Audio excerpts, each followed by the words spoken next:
10ஆம் நிலை உரியப்படுதல். அன்பு நிறை இயேசுவை உம்மை ஆராதித்து வணங்கி உமக்கு நன்றி செலுத்துகிறோம். ஏனென்றால் உமது திருசிலுவையால் உலகத்தை மீட்டருளினீர். திறந்த மேனியாய் பலர் முன் குழந்தைகளாக பிறக்கின்ற போது அவமானமும் கேவலமும் அடைவதில்லை. ஆனால் திறந்த மேனியால் பலர் முன்னிலையில் ஆடைகளை உரியப்படுகின்ற பொழுது கேவலமும் அவமானமும் அடைகின்றோம். அந்த அவமானத்தோடு இணைந்து வாழ்வே முடிந்தது என்ற நிலைக்கு தள்ளப்படுகின்றோம்.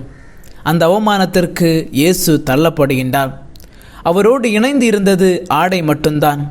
அதையும் அவர்கள் உரிந்து ஆண்டவரை அவமானப்படுத்தினார்கள். எடுப்பது எல்லாம் எடுத்துக்கொள் என்று தன்னிடமிருந்த ஆடையையும் அவமானத்தை பொருட்படுத்தாமல் கொடுத்து விட்டார்.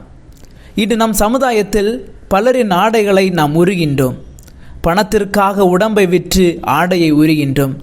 பட வாய்ப்பிற்காக ஆடைகளை உருகின்றோம். காதல் என்ற பெயரில் பிறருக்கு உடலை காட்ட ஆடையை உருகின்றோம். பாலியல் இச்சைக்கு அடிமையாகி வெளியே செல்கின்ற குழந்தைகளின் பெண்களின் ஆடைகளை உருகின்றோம். இல்லாதவரிடமிருந்து இருக்கின்றவற்றையும் சுரண்டி ஆடையை உருகின்றோம். எம்மை மறைக்க தம் ஆடையை தந்த இறைவா, சுய இன்பத்திற்காகவும் பிற இன்பத்திற்காகவும் ஆடைகளை உரியாமல் வாழ வரம் தாரும். ஆமேன். எங்கள் மீது இரக்கமாயிரும் இறைவா, எங்கள் மீது இரக்கமாயிரும்.